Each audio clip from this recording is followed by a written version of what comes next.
Bro ఏపీలో ఉచిత gas పథకం అనేది ఎంత బాగా అమలు చేశారనేది అందరూ చూస్తున్నారు. సో అయితే ఇప్పుడు దానిలో కొన్ని కీలక మార్పులు అయితే చేస్తున్నారంట. అది ఏంటి? అవును.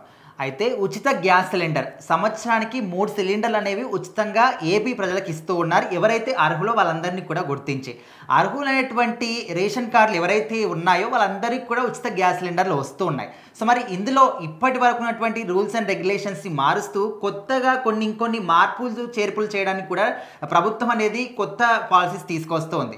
అంటే ఇప్పటి వరకు ఉచిత గ్యాస్ సిలిండర్కి సంబంధించి మనము గ్యాస్ బుక్ చేసుకున్న తర్వాత గ్యాస్ సిలిండర్లు వచ్చినప్పుడు మనం డబ్బులు పే చేసి గ్యాస్ సిలిండర్ తీసుకుంటే కొన్ని రోజుల తర్వాత ఆ డబ్బులు అనేవి మన అకౌంట్లోకి జమ అయ్యాయి. అయితే ఇప్పుడు ఏ విధంగా ట్రై చేస్తున్నారంటే మనము గ్యాస్ బుక్ చేసుకున్న వెంటనే ప్రభుత్వం తరపున డిజిటల్ వ్యాలెట్లోకి డబ్బులు పడతాయి. మనము గ్యాస్ సిలిండర్ ఎప్పుడైతే మనం తీసుకుంటామో అప్పుడు ఆ వ్యాలెట్ నుంచి వాళ్ళకి డబ్బులు చెల్లించవచ్చు. సో ఈ విధంగా రూల్ అనేది మార్చడానికి అయితే ప్రభుత్వం ట్రై చేస్తుంది. ఆల్రెడీ ఎన్టీఆర్ జిల్లాలో 6 ఏరియాల్లో ఈ యొక్క రూల్ని మాత్రం అమలులోకి తీసుకొస్తున్నారు. మరి అక్కడ ప్రయోగాత్మకంగా దీన్ని సక్సెస్ఫుల్ అవుతుందా ఫెయిల్ అవుతుందా అని అయితే అక్కడైతే ట్రై చేస్తున్నారు. ఒకవేళ సక్సెస్ అయిందనుకో అప్పుడు రాష్ట్ర వ్యాప్తంగా కూడా ఈ యొక్క రూల్ని మాత్రం అమలులోకి తీసుకొస్తారు.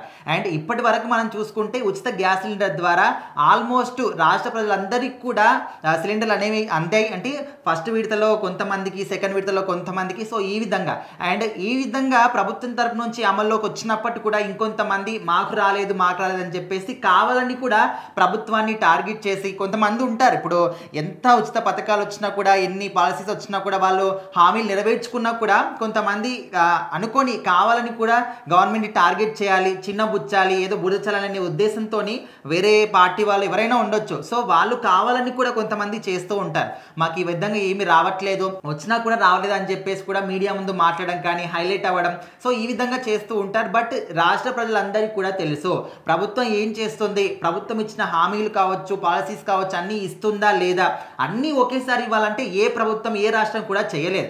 ఒక్కొక్కటిగా ఇప్పటికే గత ప్రభుత్వ హయాంలో రాష్ట్ర ప్రజలందరూ కూడా తెలుసు రాష్ట్రం అనేది ఎంత అప్పుల కుప్పగా మారిందో. అన్ని అప్పులు ఉన్నప్పటికీ కూడా ఒక్కొక్కటిగా అన్ని తీసుకొస్తూ ఉన్నారంటే ఖచ్చితంగా వాళ్ళ ఎఫర్ట్స్ని మెచ్చుకోవాలి. సో అంతకుమించి ఇంకా దూరం పోయి ఏం చేయట్లేదు, ఏం రావట్లేదు అని చెప్పడం కూడా కరెక్ట్ కాదు. సో మొత్తానికైతే ఉచిత గ్యాస్ సిలిండర్లో ఈ యొక్క కొత్త రూల్ని అయితే, కొత్త పాలసీని తీసుకొస్తున్నారు. దీని ద్వారా ఖచ్చితంగా అందరూ కూడా హెల్ప్ఫుల్గా ఉంటుంది. సో ఇప్పుడు గ్యాస్ సిలిండర్ వచ్చిన తర్వాత డబ్బులు ఇచ్చి మనం తీసుకోవడమే, సో తర్వాత ఇవి బ్యాంకులో పడ్డం అంటే కూడా అందరి దగ్గర డబ్బులు ఉండకపోవచ్చు. సో ఇప్పుడు ఏంటంటే బుక్ చేసుకున్న వెంటనే డిజిటల్ వ్యాలెట్లోకి డబ్బులు వస్తాయి కాబట్టి ఆ డబ్బులు పే చేసి మనం గ్యాస్ సిలిండర్ తీసుకోవచ్చు. సో ఈ విధంగా అయితే ప్రభుత్వం అనే విధి విధానాలు చేంజ్ చేస్తూ ఉన్నారు.